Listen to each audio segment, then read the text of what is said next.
when my attention was aroused by the unmistakable sound of walking in the room overhead.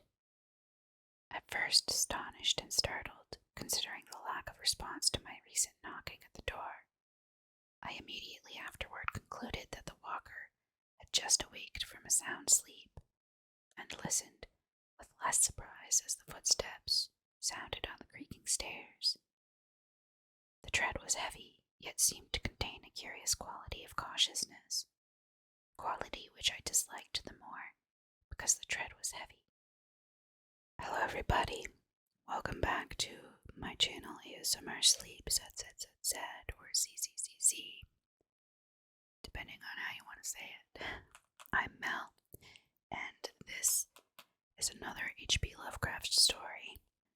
Today's story, which will be The Picture in the House, which I hear is an interesting one. It's a scary one. However, I have also heard that it's racist, which is not surprising, because we are talking about H.P. Lovecraft, and if you are not aware of Lovecraft, he was a very racist man that lived in the 1800s. I do believe that Lovecraft was actually fearful of other races, to be honest, from the way that he wrote about them. Just a heads up that I do not myself have any of these beliefs, and as such, although I will read the story, there are certain words I will not be saying, no matter what. You may be able to see them on this page, but I will be changing them myself. Everyone, of course, is welcome when it comes to me, so it doesn't matter what race, ethnicity, religion, sexual orientation, gender. Let's go through the whole, ability. I do not have the same views as this book, or not as this book, but as this old writer, and if it makes any of you feel better, this man, H.P. Lovecraft, he did not have a very good life in the end. He ended up divorced, alone, ill. He died relatively young. I think he was in his 40s, maybe. I forget exactly. And he died pretty much penniless. So, I don't know if that's karma or not, because I think karma is supposed to be payment for your past life, but it's something similar to karma, perhaps. Nevertheless, we'll read the story, and we will do better than he did. Okay, this story is called The Picture in the House. Searchers after horror haunt strange far places.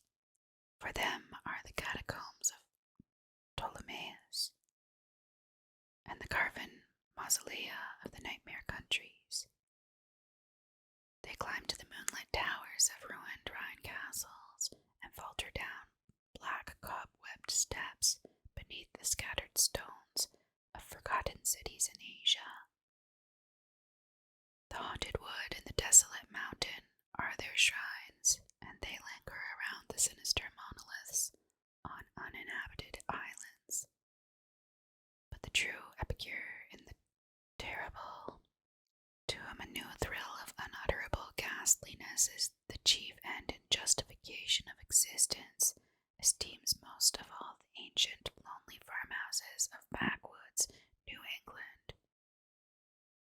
For there the dark elements of strength, solitude, grotesqueness, and ignorance combine to form the perfection of the hideous. This is another thing too, not only was Lovecraft a racist, he is very much an ableist and elitist. I'm sure he was also sexist, but everybody seemed to be that, among other things, I'm sure. He definitely kind of makes fun of people who are a bit more ignorant. Let's continue. Most horrible of all sights sights are the little unpainted wooden houses remote from traveled ways, usually squatted upon some damp, grassy slope or leaning against some gigantic outcropping of rock. 200 years and more they have leaned or squatted there, while the vines have crawled and the trees have swelled and spread. They are almost hidden now in lawless luxuriances of green and guardian shrouds of shadow. But the small paned windows still stare shockingly, as if blinking through a lethal stupor, which wards off madness by dulling the memory of unutterable things. In such houses have dwelt generations of strange people, whose like the world has never seen, seized with a gloomy and fanatical belief which exiled them from their kind. Their ancestors sought the wilderness for freedom. There the scions of a conquering race indeed flourished, free from the restrictions of their fellows, but cowered in an appalling slavery to the dismal phantasms of their own minds. Divorced from the enlightenment of civilization, the strength of these Puritans turned into singular channels, and in their isolation, morbid self-repression, and struggle for life with relentless nature, there came to them dark furtive traits from the prehistoric depths of their cold northern heritage. By necessity practical and by philosophy stern, these folk were not beautiful in their sins. Erring as all mortals must, they were forced by their rigid code to seek concealment above all else, so that they came to use less and less taste in what they concealed. Only the silent, sleepy, staring houses in the backwoods can tell all that has lain hidden since the early days, and they are not communicative, being loath to shake off the drowsiness which helps them forget. Sometimes one feels that it would be merciful to tear down these houses, for they must often dream. It was to a time-battered edifice of this description that I was driven one afternoon in November 1896, by a rain of such chilling copiousness that any shelter was preferable to exposure. I had been traveling for some time amongst the people of the Miskatonic Valley in quest of certain genealogical data, and from the remote, devious, and problematical nature of my course, had deemed it convenient to employ a bicycle, despite the lateness of the season. Now I found myself upon an apparently abandoned road, which I had chosen as the shortest cut to Arkham. Overtaken by the storm at a point far from any town, and confronted with no refuge save the antique and repellent wooden building which blinked with bleared windows from between two huge leafless elms near the foot of a rocky hill. Distant though it was from the remnant of a road, the house nonetheless impressed me unfavorably the very moment I espied it. Honest, wholesome structures do not stare as travelers so slyly and hauntingly, and in my genealogical researches I had encountered legends of a century before, which biased me against places of this kind. Yet the force of the elements was such as to overcome my scruples, and I did not hesitate to wheel my machine up the weedy rise to the closed door, which seemed at once so suggestive and secretive. I had somehow taken it for granted that the house was abandoned, yet as I approached it I was not so sure, for though the walks were indeed overgrown with weeds, they seemed to retain their nature a little too well to argue complete desertion. Therefore, instead of trying the door, I knocked, feeling as I did so a trepidation I could scarcely explain. As I waited on the rough, mossy rock which served as a doorstep, I glanced at the neighboring windows and the panes of the transom above me, and noticed that although old, rattling, and almost opaque with dirt, they were not broken. The building then must still be inhabited, despite its isolation and general neglect. However, my rapping evoked no response, so after repeating the summons, I tried the rusty latch and found the door unfastened.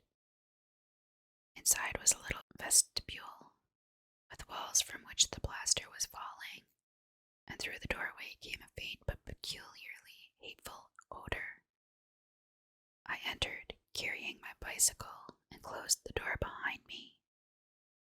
Ahead rose a narrow staircase, flanked by a small door, probably leading to the cellar, while to the left and right were closed doors leading to rooms on the ground floor. I find it weird that he's just entering somebody's house. Okay. I wonder if that was a common thing to do then, because we sure as heck wouldn't today. But maybe there were some, certain areas where that would be okay. I don't know. Leaning my cycle against the wall, I opened the door at the left and crossed into a small, low-ceiled chamber, but dimly lighted by its two dusty windows and furnished in the barest and most primitive possible way. It appeared to be a kind of sitting room, for it had a table and several chairs, and an immense fireplace above which ticked an antique clock on a mantel. Books and papers were very few, and in the prevailing gloom I could not readily discern the titles. What interested me was the uniform air of archaism, as displayed in every visible detail.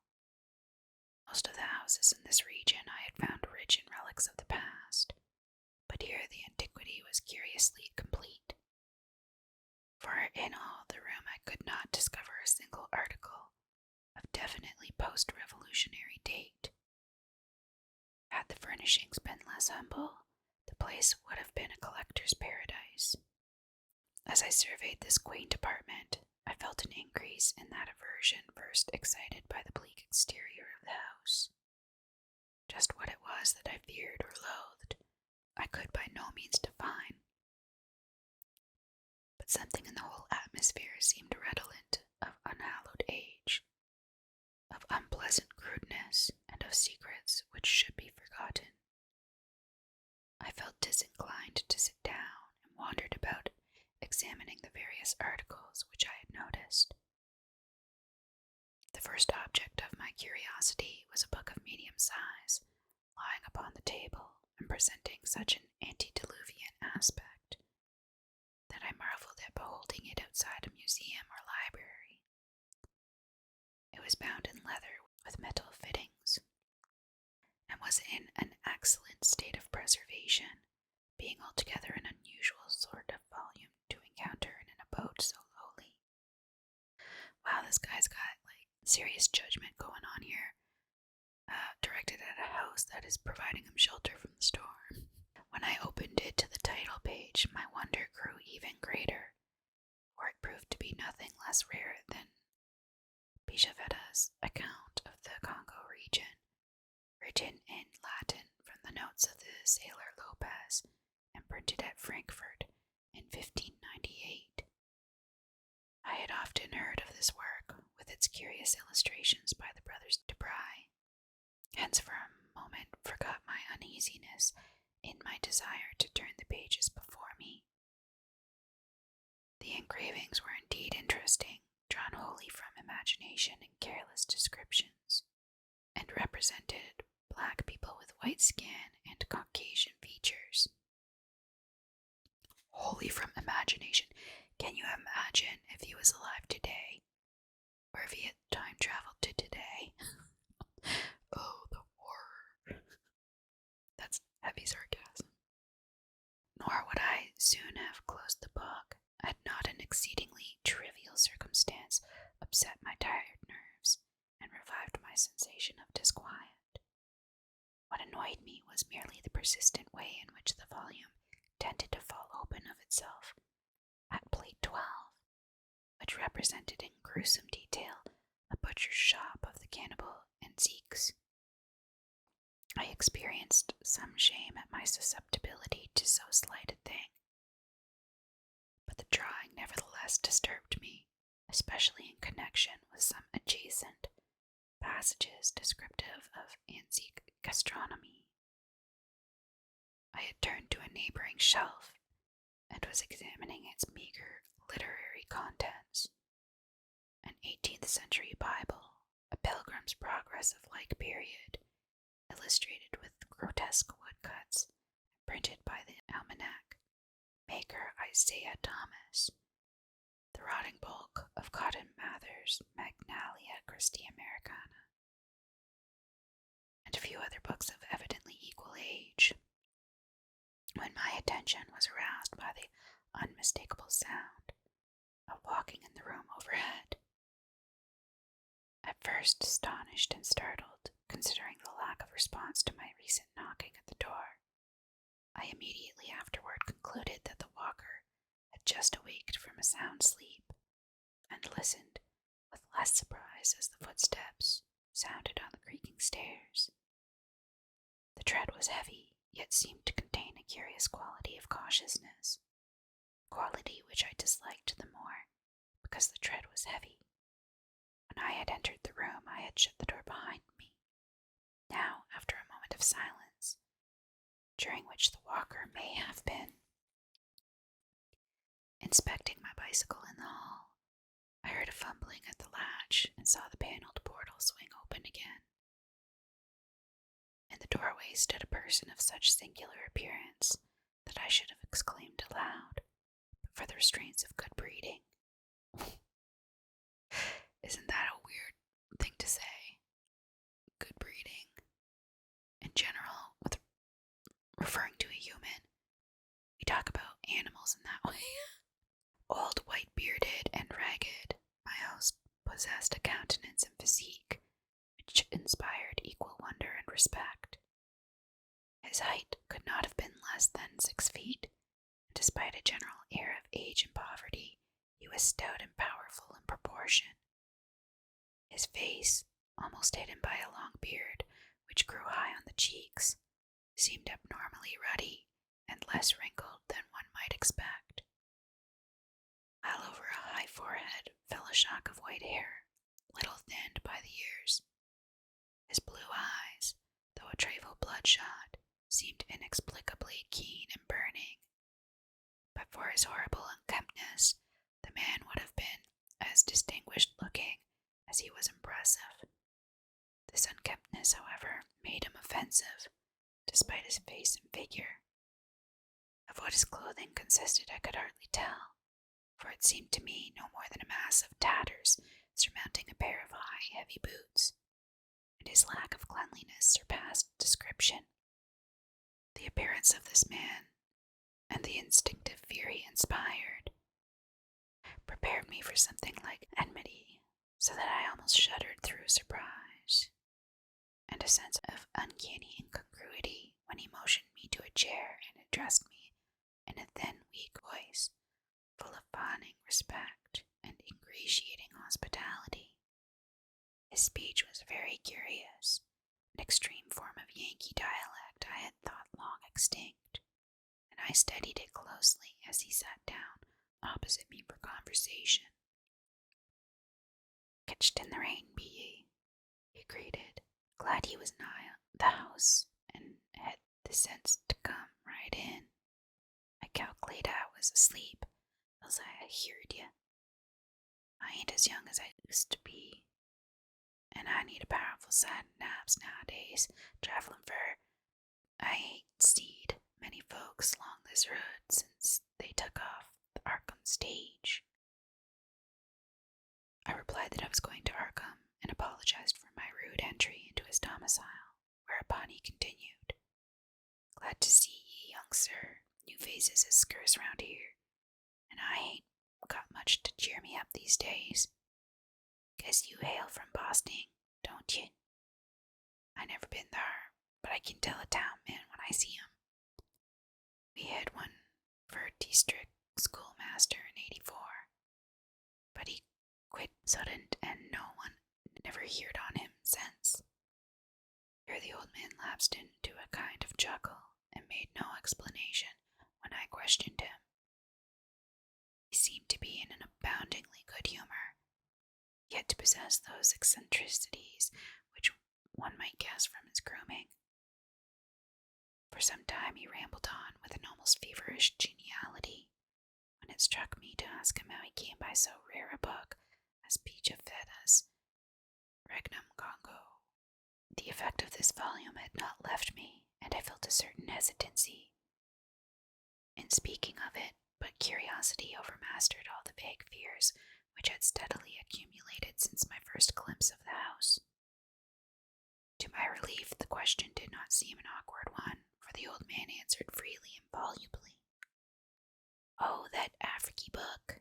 Captain Ebenezer Holt traded me that in '68. Him as was killed in the war." Something about the name of Ebenezer Holt caused me to look up sharply. I had encountered it in my genealogical work, but not in any record since the Revolution. I wondered if my host could help me in the task at which I was laboring, and resolved to ask him about it later on. He continued, "Ebenezer was on a Salem merchantman for years and picked up a sight of queer stuff in every port. He got this in London, I guess. He used to like to buy things at the shops. I was up to his house once on the hill trading horses. When I see this book, I relished the pictures, so he gave it on a swap. 'Tis a queer book. Here, leave me get on my spectacles." The old man fumbled among his rags, producing a pair of dirty and amazingly antique glasses with small octagonal lenses and steel bows. Donning these, he reached for the volume on the table and turned the pages lovingly. "Ebenezer could read a little of this. 'Tis Latin, but I can't. I had 2 or 3 schoolmasters read me a bit and pass a clock, and they say got drowned in the pond. Can you make anything out in it?" I told him that I could, and translated for his benefit a paragraph near the beginning.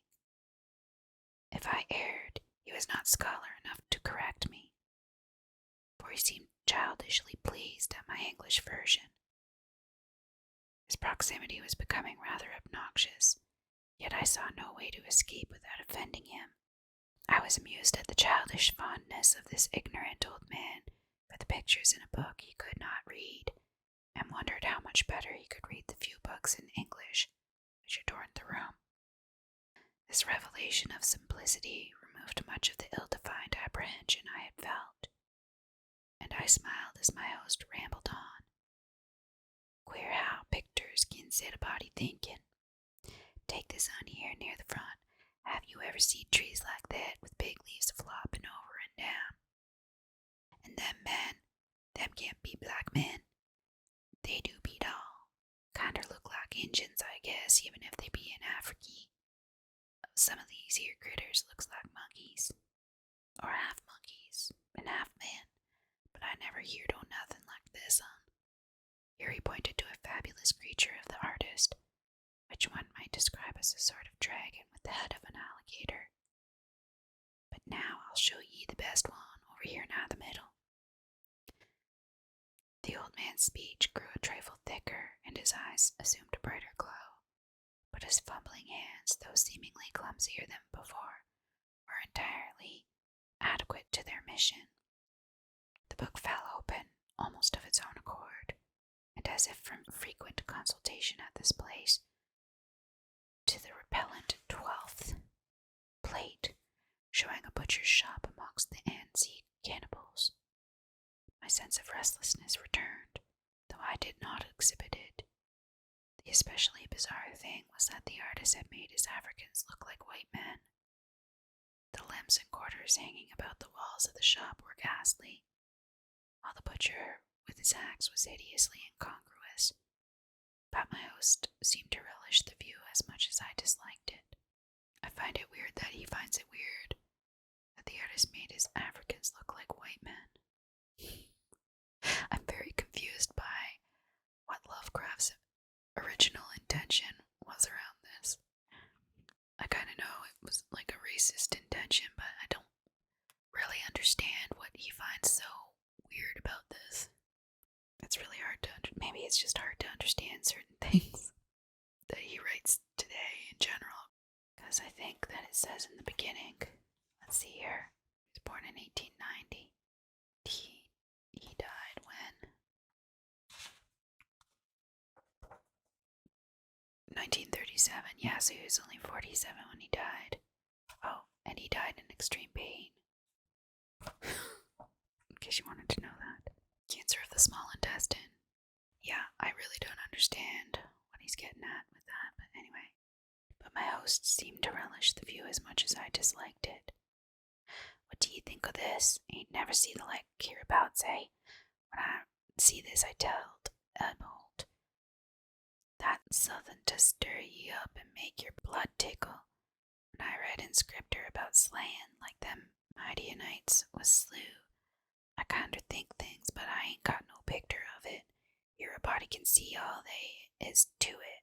I suppose 'tis sinful, but ain't we all born and living in sin? That feller being chopped up gives me a tickle every time I look at him. I have to keep looking at him. See where the butcher cut off his feet? That's his head on that bench, with one arm side of it, and the other arm's on the ground side of the meat block. He really is into it.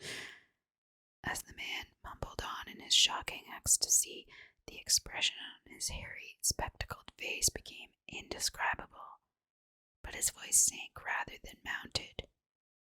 His own sensations can scarcely be recorded.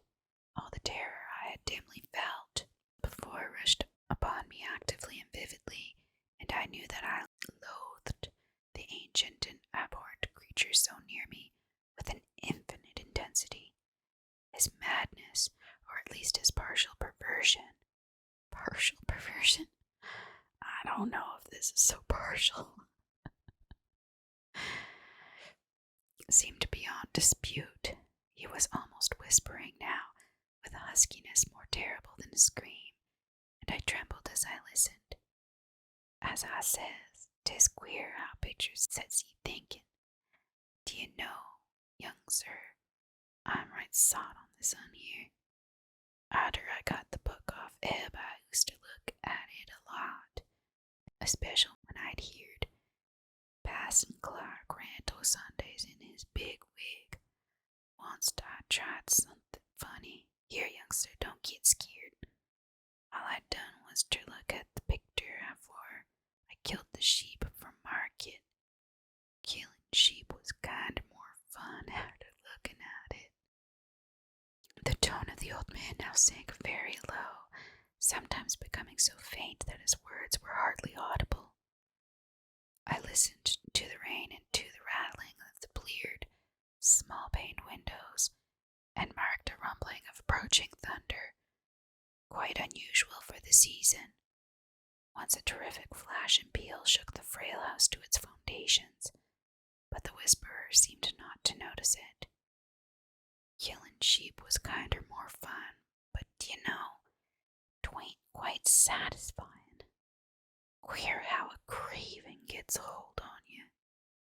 As you love the Almighty, young man, don't tell nobody, but I swear to God, that picture began to make me hungry for victuals I couldn't raise nor buy. Here, sit still.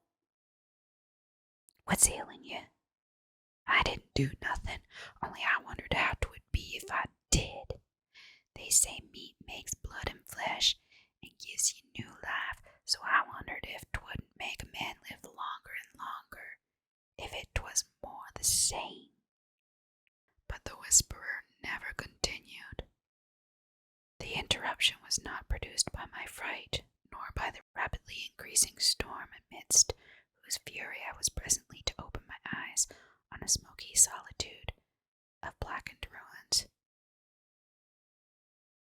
It was produced by a very simple, though somewhat unusual happening. The open book lay flat between us, with the picture staring repulsively upward. As the old man whispered the words, "More the same," a tiny spattering impact was heard, and something showed on the yellow paper of the upturned volume. I thought of the rain and of a leaky roof, but rain is not red. On the butcher's shop of the antique cannibals, a small red spattering glistened picturesquely, lending vividness to the horror of the engraving. The old man saw it and stopped whispering even before my expression of horror made it necessary. Sighed and glanced quickly toward the floor of the room he had left an hour before. I followed his glance and beheld just above us on the loose plaster of the ancient ceiling a large, irregular spot of wet crimson which seemed to spread even as I viewed it.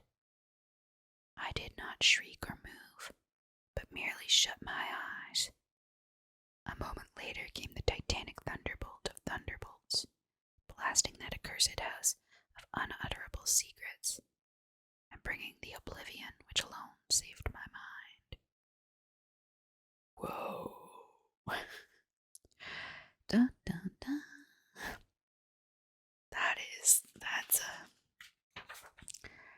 That's a creepy one.